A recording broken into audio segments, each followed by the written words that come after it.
Welcome to the Leadership Shift, the podcast where we explore the transformative journey from management and control to leadership and inspiration. Today, I'm very happy to welcome Elena. So I'm Elena Sarango-Muniz, and I am originally from Lima, Peru. And I came to the States, like many of us, to pursue the American dream when I was just 22 years old, and I had just graduated from University of Lima with a bachelor's degree in business administration. And I came here to obtain a master's degree in hotel and restaurant management. And I mentioned that because to me, working in hotels was like obtaining my PhD in human behavior and organizational development.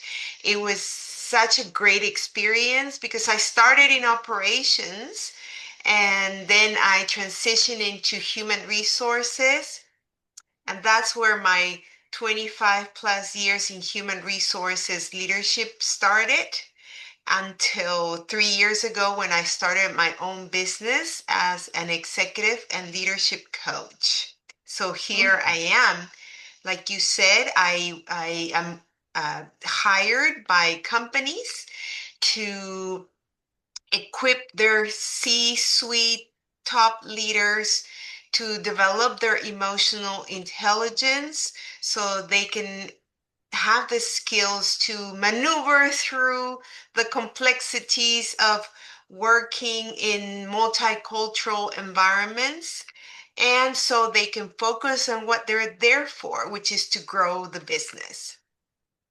Wow. So a lot of things. So let me come back a little on what you tell about the hotel, because the hotel restaurant is something that we may not think always when we think about business, but it's true that we learn a lot from this because you have the human really show in all the form in hotel and reception.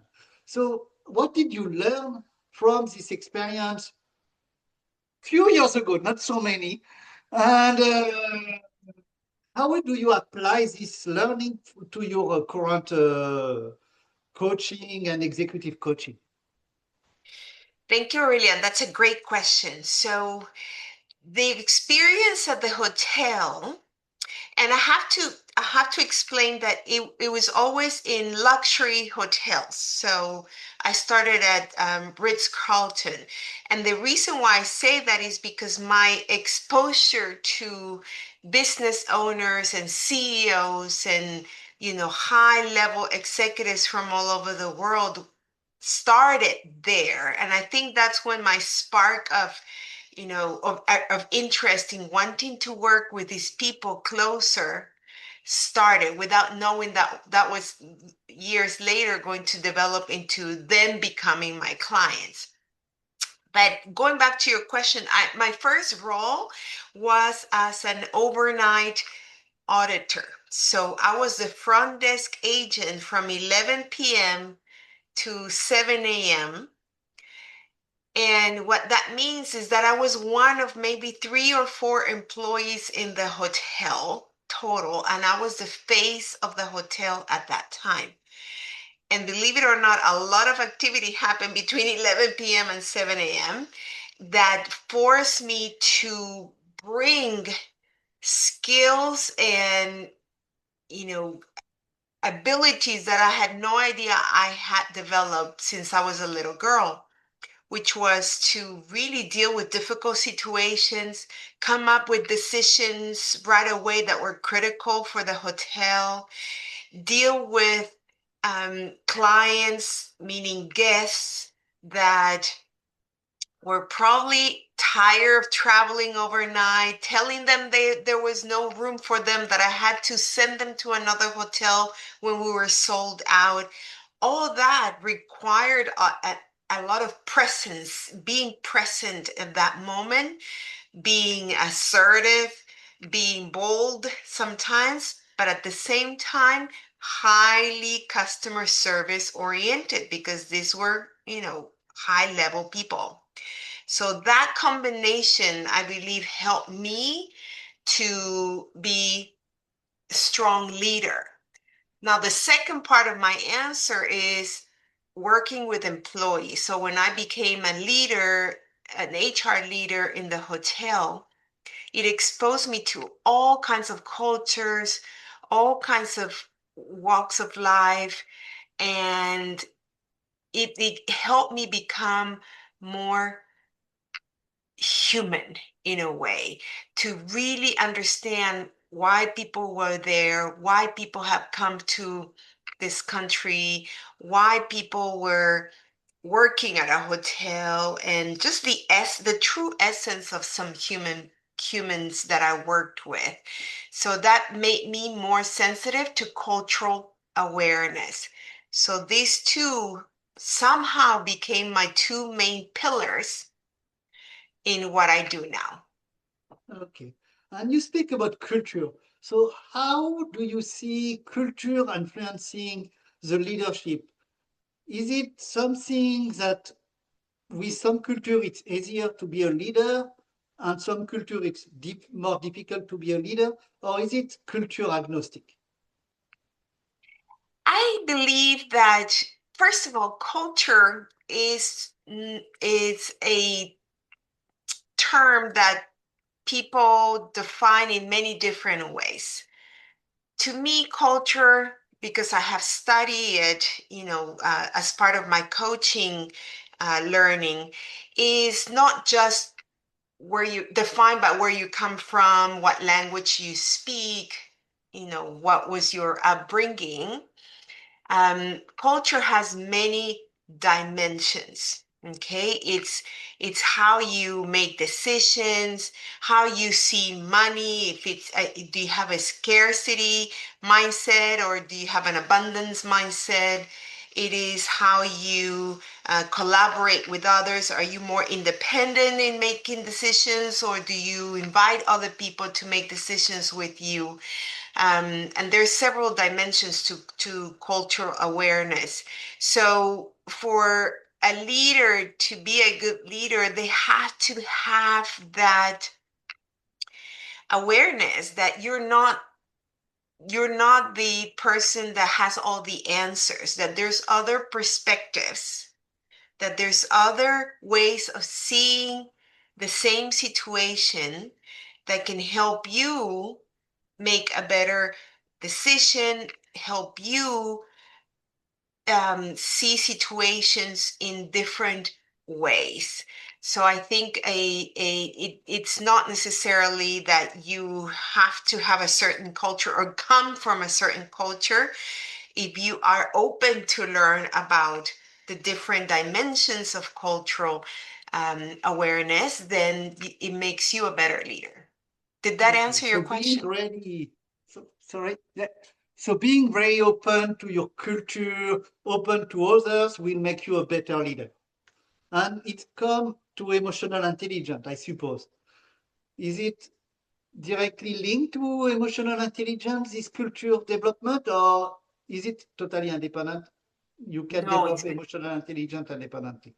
yeah, no, great question. It's very interrelated because emotional intelligence starts, the foundation of emotional intelligence is self-awareness, right? And when you become Yeah. self-aware, meaning you notice who you are being in certain situations and how you're relating to others and how you're coming across to others, how others are perceiving you, you start noticing patterns of behavior that make you think about, oh, wait, that's something that maybe it's not helpful in this situation. Let me be curious and listen to what this person is thinking about this situation or what they have to say without judgment.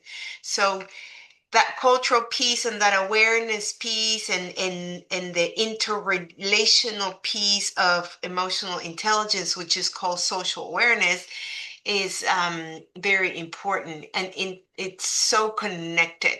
I think they intertwine to make you a better leader. Yeah. And I would like to come back a little to the culture because we are both part of the Forbes culture architect. So it is something that we always think about what is culture, how it's influenced. And one question that I have to you, and we already spoke a lot about this, is what is organizational culture exactly? What you need to do to be a great leader in the organization and define the culture? Should it be from top to bottom? Is it defined by the people? I mean, give me what you think is culture in an organization. Yes, culture in an organization is the combination of all the different subcultures that exist in an organization.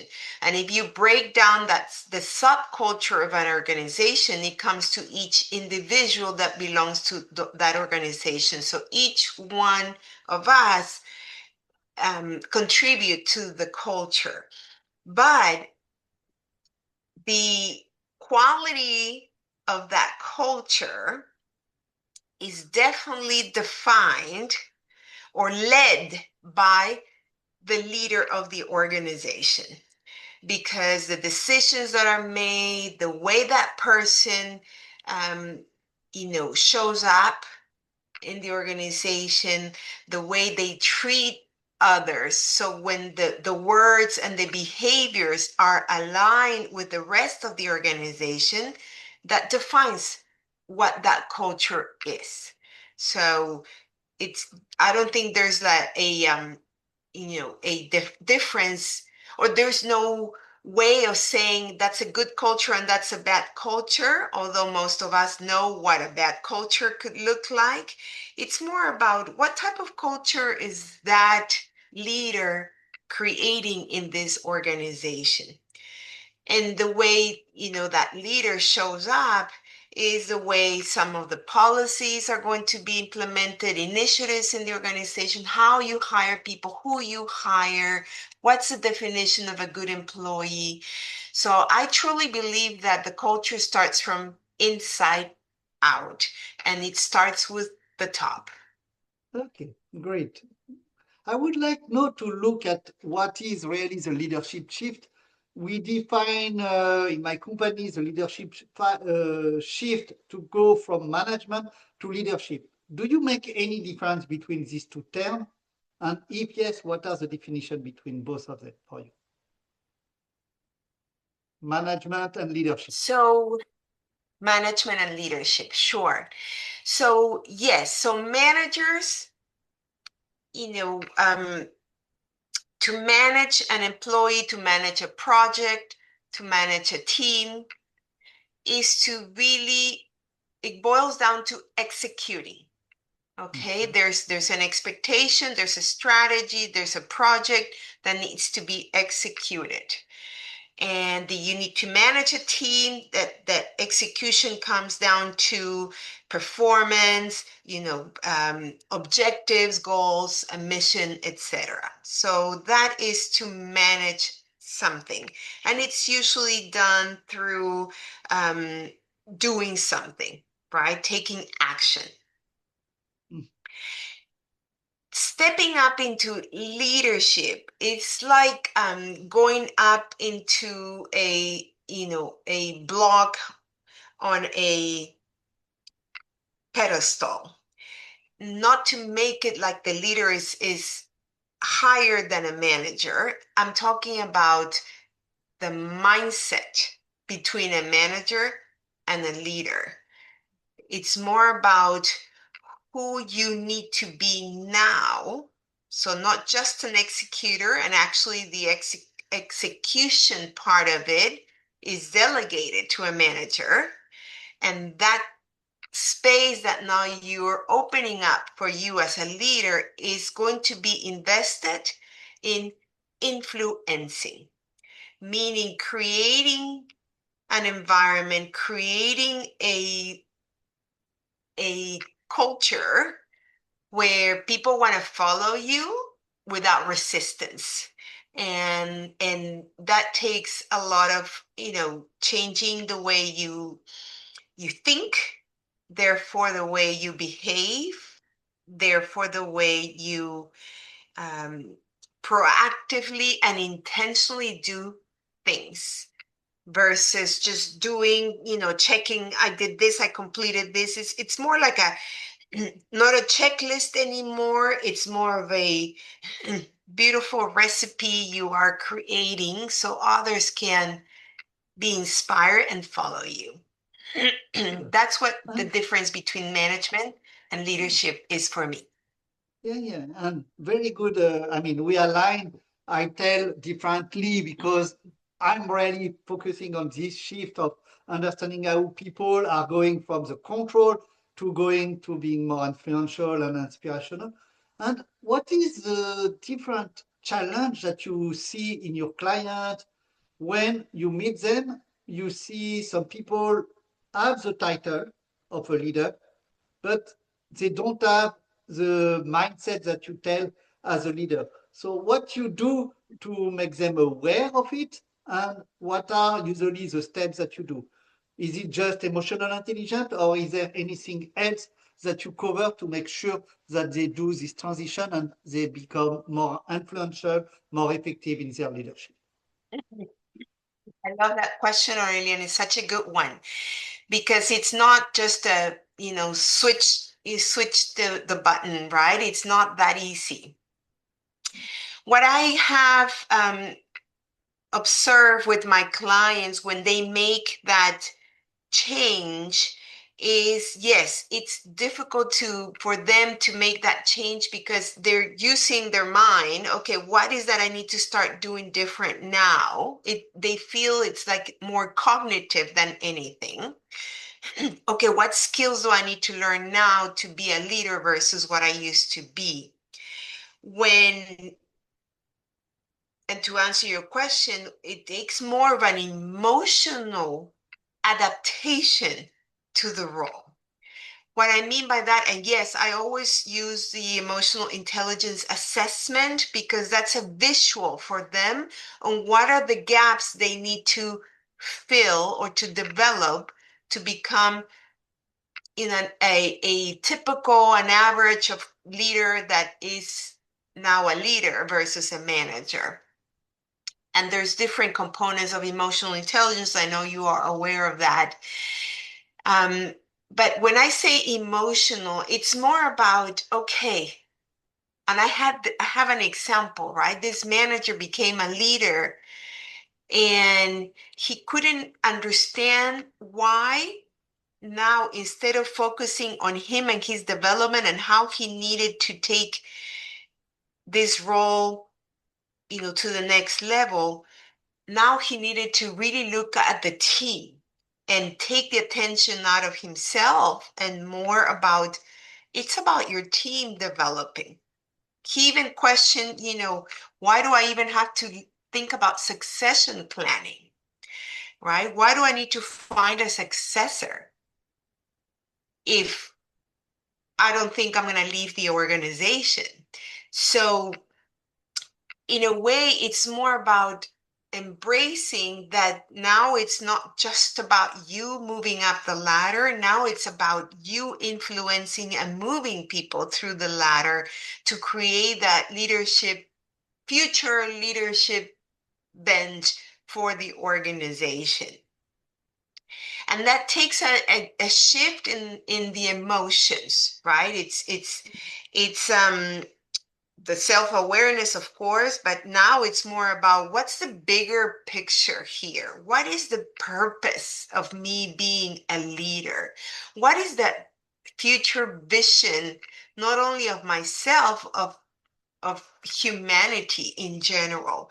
So you expand your horizon when you become a leader.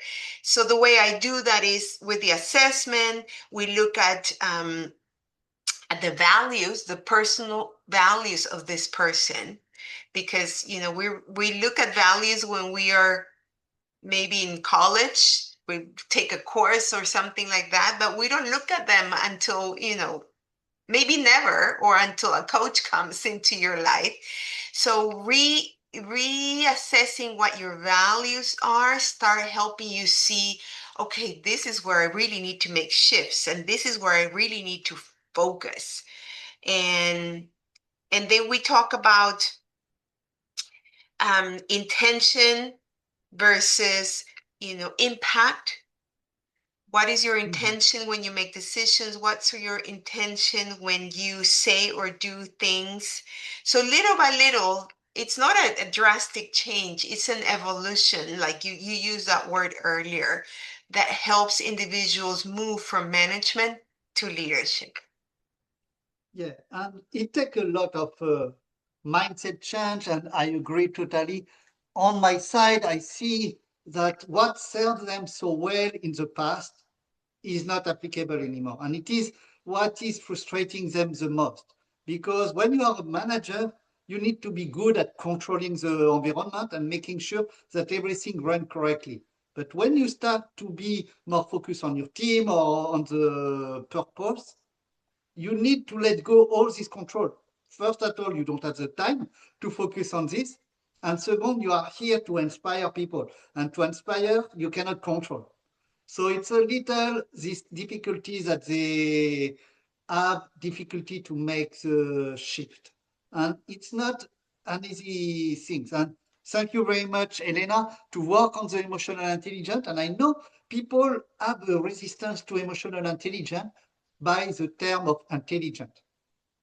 So how do you work to convince people that emotional intelligence is not they are intelligent or they are stupid, but it is really about connecting the dot, connecting with people, this relation, what you show them about this journey and how you can make them understand, even they have a big ego, that this will help them to develop their leadership. What is your message that you share with them?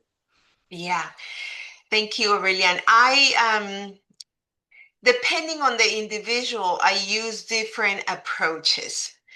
And when the person is more in their head, um, I use science. I'm not a neuroscientist. I'm not a scientist myself, but there's a lot of available science-based tools to demonstrate that we are energy.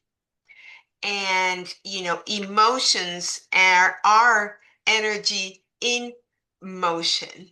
And so if we are energy in motion, we have to be aware of where that energy is, where are we focusing on, and how we can manage once we identify our emotions, how we can use them to our advantage.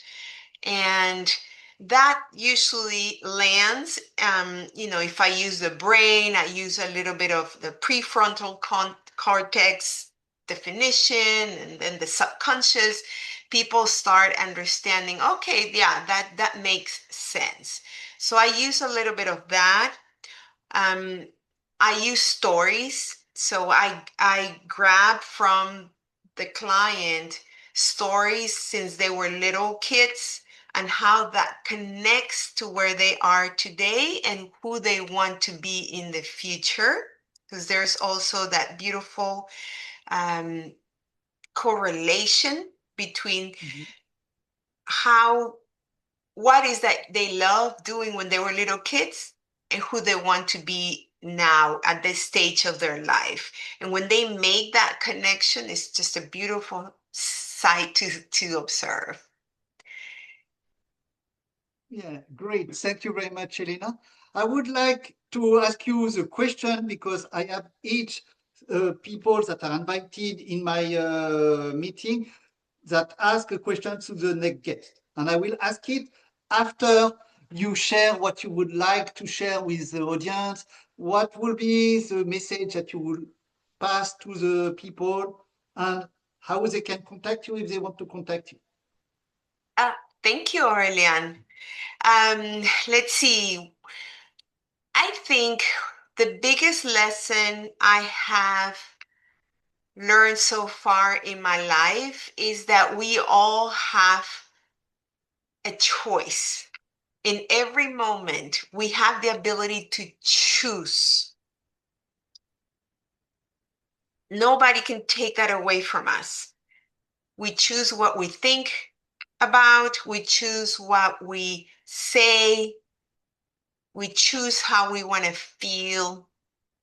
So choice to me is the biggest advantage as a human being we all have. And what I want everyone to remember, I think it's I can't remember exactly how the quote goes, but it's my favorite quote, which is between stimulus and response, there is a gap. Choose well what to do with that gap. So that will, I think, help a lot of people. You can find me at, I'm in Instagram, handle Sarango Coaching. I am in LinkedIn, Elena Sarango-Muniz, and my website is www.sarangocoaching.com. Thank you very much. And if you share by email this information, I will add it also in the comment so people can also contact you if they want to do it. And no, I was very amazed by the discussion that we have today. I set up a long time ago this meeting with you, and I have somebody in between.